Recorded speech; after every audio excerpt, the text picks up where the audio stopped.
Money is not earned in the markets, it's earned in the mind. Before the world ever rewards you with wealth, it demands that you win a quieter, darker war, the war of perception. Because the truth is, riches are not distributed to the smartest or the hardest working. They flow to those who understand how to shape reality, how to control what others believe about value, scarcity, and success. That's where psychological warfare begins. Machiavelli understood this centuries ago. He never saw gold as treasure. He saw it as theater, a prop in the grand performance of influence. To him, wealth was never about having. It was about appearing to have, long enough to redirect the loyalty, desire, or fear of others. He who controls appearances, he might have said, controls decisions, and decisions, not coins, are the true currency of power. Imagine a battlefield, not of soldiers, but of symbols. Every status post, every brand logo, every whispered rumor of success, each one a weapon in this invisible war. Most people enter this field unarmed, thinking effort alone will win. They bring sincerity to a game built on illusion. They chase approval, not leverage. They confuse motion with progress. And that's why they lose. Because while they're busy working, someone else is working the narrative. You can see it in modern entrepreneurs. Two people launch the same idea. One spends years perfecting the product. The other spends months perfecting perception, the story, the image, the illusion of inevitability. Guess which one attracts investors, followers, credibility, and capital first? The one who understood that belief precedes valuation. That's not deception, that's design. Because wealth doesn't flow to truth. It flows to confidence that looks like truth. This is the first Machiavellian principle of psychological warfare. Control perception before you control performance. The masses believe money follows merit, but power knows money follows momentum. And momentum is a psychological phenomenon. You don't need everyone to believe you're winning. You just need enough people to doubt that you can lose. The second principle, the enemy isn't poverty, it's exposure. Poverty can be temporary. Exposure is fatal. Exposure means your weaknesses are visible. It means your strategy can be read, your intentions interpreted, your leverage predicted. Machiavelli warned princes against transparency for the same reason modern strategists avoid showing their margins. Once people can measure your depth, they can calculate your drowning point. So, in the war for wealth, concealment isn't cowardice, it's camouflage. To survive, you must master what Machiavelli called the art of appearing while hiding. That's not hypocrisy, that's hierarchy. In this world, the louder you are about success, the easier you are to disarm.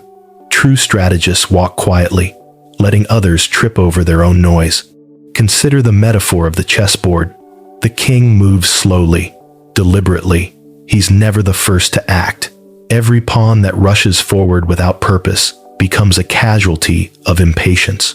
That's how most people chase money, like pawns running blind, mistaking movement for control. But the Machiavellian mind understands that each delay, each silence, each pause is psychological warfare. When you refuse to react, you force others to reveal themselves. Their urgency becomes your advantage. And that brings us to the third law. Control reactions, not results.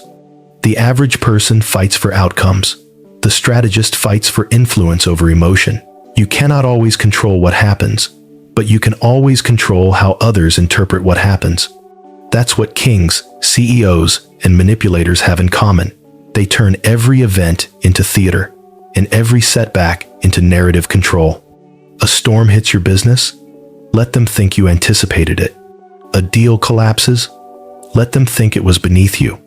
Perception turns loss into leverage, but only if you master the emotional tempo of those watching.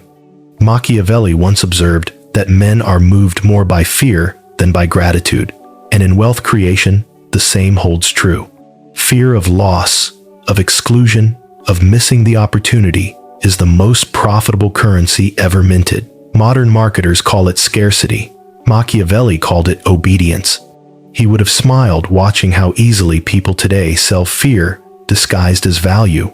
Limited time offers, exclusive memberships, artificial shortages, all illusions, all designed to make you feel like not participating is the same as failing. That's psychological warfare at retail scale. But here's the darker truth. The first target of this warfare must be yourself. You cannot manipulate the psychology of others if you are still enslaved by your own illusions.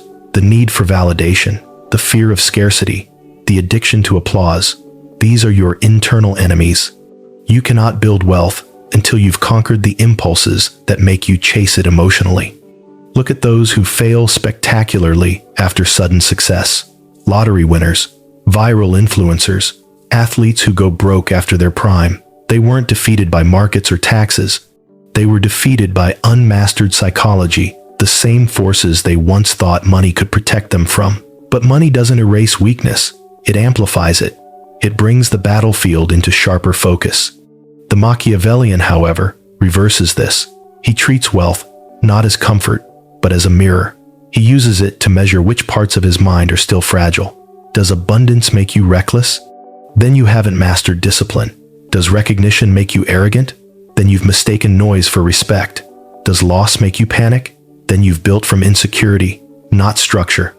Money doesn't change you. It reveals where you still need control. That's why the psychological warfare behind getting rich is mostly silent.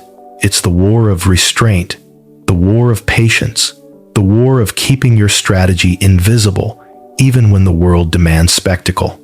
Every impulse you deny becomes a soldier under your command. Every emotion you master becomes territory gained, because the goal is not to have money. The goal is to reach a state where money can no longer manipulate you. In Machiavelli's view, power was not about domination. It was about understanding human nature so deeply that you could predict it. The modern strategist must do the same. You don't outwork people. You outread them. You anticipate their triggers, their vanity, fear, greed, guilt, and design your moves around those predictable weaknesses. That's not cruelty. That's realism. If you don't learn to read the psychology of the crowd, you'll become its entertainment. The crowd loves confidence because it compensates for their doubt. They follow authority because it gives them identity. They spend money not to buy things, but to buy feelings, importance, belonging, control. Once you understand that, you stop selling products or ideas. You start selling meaning.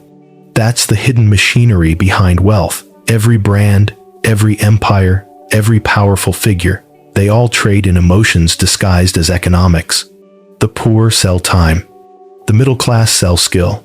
The rich sell belief. And belief is built through psychological warfare, not violence, but architecture. Architecture of image, emotion, and expectation. That is the real battleground. And only those who learn to win inside, who conquer perception, illusion, and impulse, ever build something that lasts outside. Wealth is not built in ledgers, it's built in the architecture of belief. Before a nation becomes rich, its citizens must believe in its currency. Before a company thrives, its employees must believe in its mission. Before a man becomes powerful, the people around him must believe in his inevitability. And that belief, once rooted, becomes an invisible empire, stronger than any fortress of stone. Machiavelli understood this architecture well. In The Prince, he advised rulers to appear merciful, faithful, humane, sincere, and religious, even if they were none of those things. Why? Because perception builds order, and order breeds obedience. It wasn't deception for deception's sake, it was psychological engineering. A way to stabilize chaos through the theater of character. The same principle drives every modern billionaire's brand, every influencer's image, every politician's campaign. Appear virtuous enough to be trusted, but ruthless enough to be respected. That balance between trust and fear is the foundation of all psychological warfare and wealth.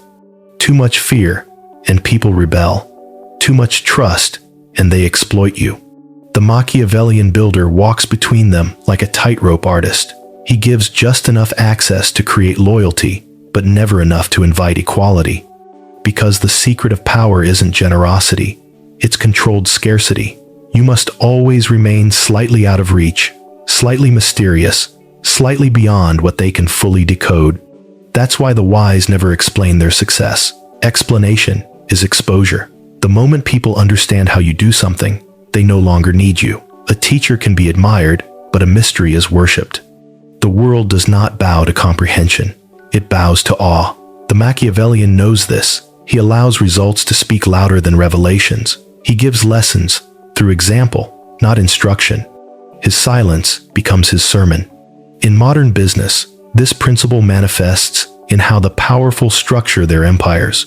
Think of Apple, of Tesla, of Rolex. They don't sell products, they sell mythologies. Their customers don't buy objects, they buy identity. They don't pay for function, they pay for feeling. That's the psychological layer most never understand. Wealth creation isn't about efficiency, it's about emotion. The more emotionally charged your value becomes, the less logical people need it to be. That's how influence scales through emotional compulsion, disguised as admiration. Machiavelli would have admired these brands. He would have seen in them the perfect blend of illusion and control. Because true wealth isn't about serving needs, it's about manufacturing them. You don't wait for the market to demand. You teach the market what to desire. And once people associate their self-worth with what you provide, they no longer buy from you, they belong to you. This is the second layer of psychological warfare. Dependency disguised as empowerment. Every empire, ancient or modern, is built on this principle. The church offered salvation, but only through its rituals. The state promised protection, but only through obedience. The corporation promises freedom, but only through consumption. Each creates a cycle where dependency feels like choice. That's how you control without coercion, by shaping the framework within which people define their freedom. A Machiavellian entrepreneur plays the same game. He doesn't compete for customers, he competes for mental real estate. He asks, how can I make my presence synonymous with progress? How can I make absence feel like loss? Once your name becomes part of someone's self-image, you no longer need to sell. You've converted identity into infrastructure. That is the highest form of psychological warfare, turning others into extensions of your narrative. But such power demands discipline, because influence, once gained, must be protected not through force, but through emotional distance. The closer you let people come, the easier it becomes for them to measure your vulnerabilities. The more you explain yourself, the more predictable you become. And predictability is the enemy of control. That's why Machiavelli advised rulers to remain enigmatic, to never reveal the true extent of their intentions. He understood something timeless. Predictability kills reverence. People admire what they can't fully understand. Mystery is the oxygen of authority. It's why the richest rarely post, why the most strategic never argue online, why true power never defends itself. It lets the world debate while it keeps building. Imagine power as gravity. It doesn't shout, it doesn't chase, it pulls. When your influence becomes gravitational, you don't need persuasion. People orbit you out of instinct. That's how wealth evolves, from possession to presence. You no longer need to say, I'm successful. The room already rearranges itself when you walk in. But this level of psychological dominance requires something even rarer, emotional neutrality. To win the mental war of wealth, you must learn to observe human behavior without taking it personally. You must study envy without feeling threatened, betrayal without feeling bitter, praise without feeling inflated. Because every emotional reaction reveals a pressure point, and the Machiavellian knows that to rule, you must become unpressurable. That's the difference between ambition and power. Ambition is emotional. Power is architectural. Ambition wants recognition. Power builds systems that create recognition as a side effect. Ambition reacts. Power designs. You must learn to think like an architect of outcomes, to construct networks that work even in your silence, to design narratives that outlive your presence. The greatest kings were not those who ruled with swords, but those who built orders that functioned long after their deaths. Their influence became invisible. Infrastructure, the laws, the cultures, the currencies, people followed without question. That's what wealth should become. an ecosystem of influence. But here's the paradox. The more power you build, the less you can display it, because wealth that becomes visible attracts eyes, and eyes invite envy, and envy eventually turns into strategy against you. The richest figures in history often lived behind layers of proxies, trusts, and loyal operators, not because they feared poverty, but because they understood that exposure invites attack. Power that cannot be located cannot be destroyed. That's why the Machiavellian builder learns to decentralize visibility, but centralize control. He allows others to appear powerful, while he remains the invisible architect behind their success. He distributes credit, but never authority. He rewards publicly, but commands privately. In this way, he becomes indispensable without being obvious. That is the art of ruling without ruling, the ultimate form of psychological warfare. Consider the spider. It never chases. It builds a web, a structure of tension and precision, and then it waits. It doesn't attack prey. It lets the prey entangle itself. That's how the strategist operates. He doesn't fight for attention. He designs systems that capture it, and when the world finally notices, it's already too late. They're part of the web. This is the Machiavellian blueprint for wealth. Build the web, guard the silence, control the psychology of movement, both yours and theirs. And when people finally ask how you did it, smile and let them believe it was luck. Because the less they understand, the more they'll admire. And admiration, properly cultivated, is the sweetest form of submission. The richest man in the room is never the one who owns the most. It's the one whose absence costs the most. Because in the true economy of power, loyalty is more valuable than currency and far harder to counterfeit. You can buy obedience with money, but obedience ends when the payment stops. Loyalty, however, lasts beyond the transaction. It outlives reason. It survives discomfort. And the secret to creating it is not generosity, but psychological architecture. You don't earn loyalty, you design it. Machiavelli wrote that it is safer to be feared than loved if one cannot be both. But in wealth, fear alone is inefficient. It creates resistance. The more advanced tactic is dependence through comfort, to make people so accustomed to the advantages you provide that the thought of losing them feels like losing themselves. When comfort fuses with identity, control becomes invisible.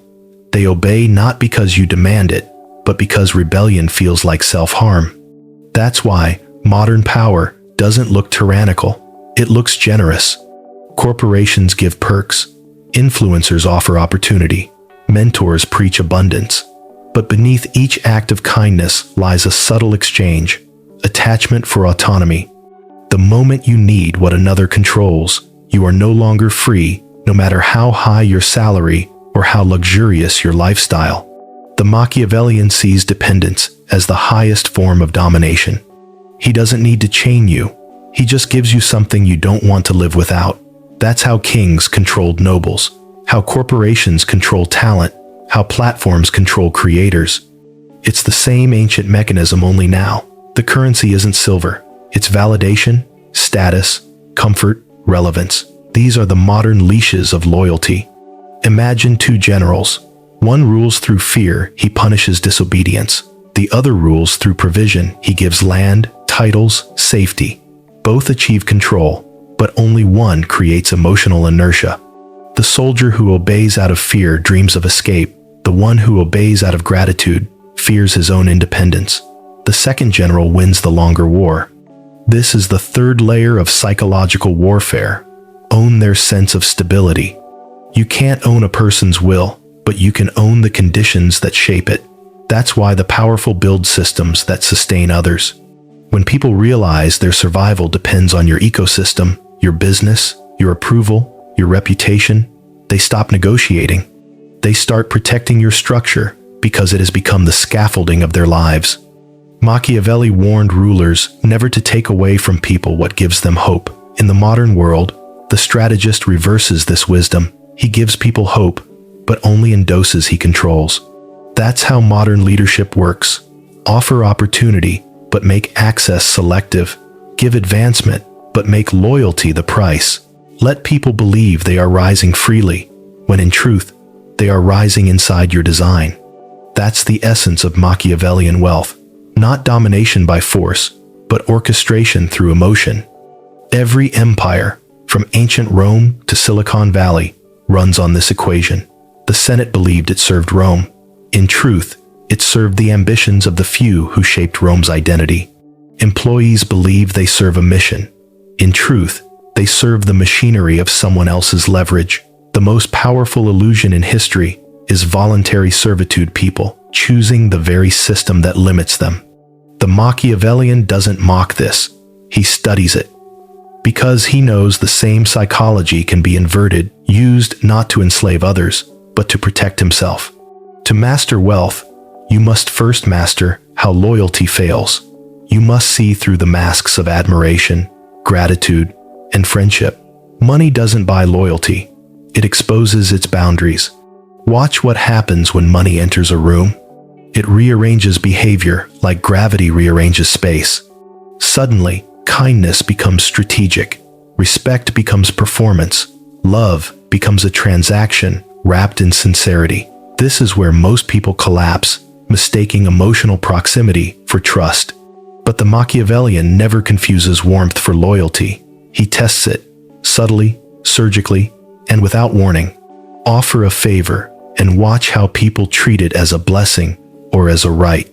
Delay a benefit and observe who grows restless. Withdraw comfort and see who begins to plot. This is not cruelty, it's calibration. Every relationship is an equation of incentives. The sooner you understand how someone's loyalty behaves under strain, the sooner you know whether they belong in your inner empire or outside its gates.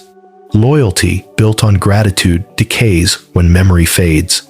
Loyalty built on fear fractures when courage returns. But loyalty built on shared dependency endures. It's the strongest glue of all because neither party can afford betrayal. That's how alliances are born, not from affection, but from alignment of self-interest. Machiavelli called this the foundation of stable states. In wealth, it's the foundation of sustainable influence. Consider the mentor who raises protégés, teaches them everything, funds their ventures, and yet, somehow, they never surpass him. Why? Because each lesson came with an invisible condition: psychological deference. Gratitude becomes self-limitation. The protégés carry his approval like oxygen, too afraid to breathe without it. He doesn't forbid them to grow. He simply builds their ambition inside his architecture. That's how you breed loyalty without resistance. But there's a dangerous irony in this game. The same tactics you use to bind others can eventually bind you. Control creates dependency in both directions. When too many people orbit you, their weight can become your prison. Every empire collapses, not from rebellion, but from the fatigue of maintaining illusion. So the Machiavellian must remain detached even from his own influence. He must build systems that function without his constant presence. Otherwise, the web he wove for power becomes his cage. That's why emotional detachment is not just strength, it's survival. The wealthy are not immune to manipulation. They are simply better at concealing where they can be touched. The moment you crave loyalty too deeply, you become vulnerable to those who perform it. The moment you require admiration, you give others the blueprint to control you. The truly powerful accept loyalty when it comes, but never depend on it. They design redundancy into their relationships, multiple alliances, overlapping interests, competing incentives. That's how you prevent betrayal from becoming collapse. In this sense, the Machiavellian doesn't chase trust. He builds architecture that makes betrayal costly. He designs alliances like contracts of physics. Every participant gains too much by staying loyal and loses too much by leaving. That's not paranoia, it's strategy. Because trust is a sentiment, structure is insurance. And that structure must extend to how you handle generosity. Giving is the subtlest weapon in psychological warfare. To the naive, generosity is kindness. To the strategist, it's debt creation. A well-timed gift creates imbalance. A rescued favor creates guilt. A discreet act of help becomes a silent bond. People rarely forget pain, but they never escape obligation. And the longer you delay collecting, the stronger the debt becomes. That's why the wise give quietly, selectively, and rarely, because the fewer people you help, the more unforgettable the help becomes. Each act must feel irreplaceable, a moment that defines their fortune. That's when gratitude becomes dependency, and dependency becomes control. You don't demand repayment, you let time ferment the feeling. Then, when the moment comes, you ask not for money, but for obedience, and they'll call it loyalty. This is how you weaponize benevolence. This is how you win loyalty without begging for it. How you create obedience without speaking. How you build wealth, not by possession, but by psychological gravity. Because in the end, real power is not in making people work for you. It's in making them need you. Not because you're superior, but because they can't imagine functioning without your influence. That is not friendship. That is empire. Before you conquer the world, you must conquer the one empire that resists you most, yourself. Because the greatest war in wealth is not fought in markets, boardrooms, or cities. It's fought in silence, in the space between impulse and intention, emotion and execution. Every fortune that endures begins with psychological sovereignty. Machiavelli's wisdom has always been misunderstood as manipulation of others. But the deeper truth is that his philosophy is about mastering one's own nature. A ruler who cannot control his desires, fears, and ego becomes a servant to them. The same is true for the modern builder. Before you command loyalty, you must command stillness. Before you manipulate psychology, you must master your own. The richest minds are not those who think faster, they are those who think colder. The untrained mind is emotional by design.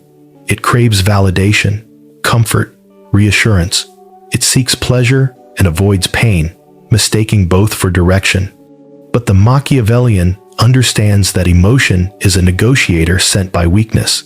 It argues for comfort when discomfort is necessary, for expression when silence is strategic. Emotion is not an enemy, but it must never be the king. It's the wind. You are the architect who decides whether it moves the sails or breaks the ship. Most people fail at wealth not because they lack intelligence, but because they collapse under the weight of their own reactions. They win, they celebrate, they relax, and in their comfort, they decay. They lose, they panic, they chase, and in their fear, they surrender structure for survival. Both are emotional extremes. Both dissolve discipline. The Machiavellian stays centered, not because he feels nothing, but because he responds through structure, not sensation. This discipline of detachment is the final stage of psychological warfare, not over others, but over the chaos within. Because until you rule your emotions, someone else will always rule you through them. Every salesman, politician, and manipulator thrives on this truth. They don't need to control your choices. They only need to control what you feel before making them. Once your emotional rhythm is predictable, you're programmable. That's why the truly powerful train emotional neutrality as a skill. They practice silence when provoked, patience when tempted, calm when threatened, not out of weakness, but as a form of dominance. To remain unmoved when the world demands reaction is the highest signal of control. The loudest power is stillness, because silence forces others to reveal themselves. But neutrality is not numbness. The Machiavellian does not suppress emotion. He studies it. He treats anger as data, fear as forecast, greed as signal. He learns to observe his instincts without obeying them. This is the birth of inner architecture, a system where discipline becomes instinct and instinct becomes precision. Every empire begins as an internal order before it manifests externally. Rome was built by men who could endure discomfort longer than others. Every dynasty that survived chaos was led by someone who turned patience into weaponry. That is the essence of psychological warfare. To endure longer than your opponents can stay rational. The average mind burns out in months. The Machiavellian designs for decades. He plays the long game because he knows time is the ultimate amplifier It rewards structure and punishes emotion. When the impulsive exhaust themselves in battles of ego, the strategist accumulates advantage in silence. This detachment also frees you from society's emotional economy, the cycle of envy, comparison, and validation that keeps people predictable. Most chase symbols of wealth to be seen as powerful, but the more visible you become, the more vulnerable you are to perception. Visibility breeds imitation, and imitation breeds dilution. That's why true power seeks invisibility, to remain unfollowable, untraceable, untouchable. The Machiavellian learns to disappear while expanding, to remove his name from what he controls, to build layers between himself and exposure. The goal is not to be known, but to be unavoidable. When your systems touch every part of the game, you don't need to be the face of it. You just need to be the unseen variable that makes the game possible. That is legacy power that persists even when your image fades. This invisibility also has a spiritual dimension. The deeper you go into wealth, the more you realize money is merely an instrument, a mirror reflecting your internal architecture. If your mind is scattered, your finances will be. If your ego needs attention, your empire will crumble under it. Wealth does not corrupt, it exposes. It reveals what was already inside, magnified and accelerated. That's why the pursuit of power without internal discipline leads not to mastery, but to collapse. The Machiavellian doesn't worship money. He uses it as a psychological lens. He studies how people behave around it, the way greed distorts trust, the way scarcity breeds obedience, the way abundance creates blindness.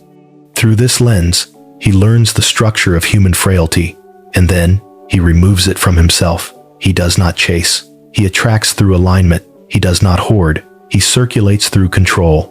He does not display. He designs systems that display for him.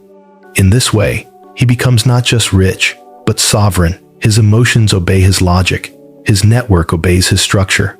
His wealth obeys his patience. He is no longer reactive. He is gravitational. And the world, which once tempted him with noise, begins to move in quiet synchronization with his rhythm. But sovereignty comes with solitude. The higher you ascend in psychological control, the fewer people can walk beside you. Most will misread calm as coldness, detachment as arrogance, distance as ego. But that misunderstanding is protection. It's the final layer of invisibility, being seen and not understood. The Machiavellian accepts this loneliness as the tax of leadership, because he knows the crowd will never understand the silence required to lead them. And yet, this solitude is not emptiness, it's space. Space to think, to design, to observe, without distortion. In solitude, strategy sharpens. The noise of comparison fades. Time expands. That's why the wise retreat, while others rush. They understand that every empire dies from internal noise before external attack. Silence, then, becomes not just a tactic, but a fortress. This is the secret architecture of enduring wealth. Self-mastery, psychological control, strategic design, invisible legacy. Each stage feeds the next. Self-mastery gives you neutrality. Neutrality gives you clarity. Clarity gives you structure. Structure gives you silence. And silence, paradoxically, gives you presence. Because only in silence can the strategist see the game without distortion, not as it appears, but as it is. In the end, the Machiavellian path is not about greed or deception. It's about constructing reality through discipline, to see humans as systems, emotions as levers, wealth as energy. To understand that control is not the suppression of others, but the orchestration of forces. And to accept that the final war, the only war worth winning, is the one fought against the undisciplined parts of yourself. Because once you master that, the external world bends with ease. Once you become untouchable inside, no loss can unmake you. No insult can unbalance you. No wealth can define you. You cease being a participant in the psychological warfare of wealth. You become its architect. And that is the true Machiavellian secret. The richest man is not the one who owns the most, nor the one who is feared or loved the most, but the one who has conquered his own mind so completely that no one else can rent space in it. That man cannot be bought. He cannot be threatened. He cannot be manipulated. He is free not because he owns the world, but because the world no longer owns him. And when you reach that point, wealth is no longer pursuit or performance. It is reflection, a quiet proof that you have already won the only war that ever mattered.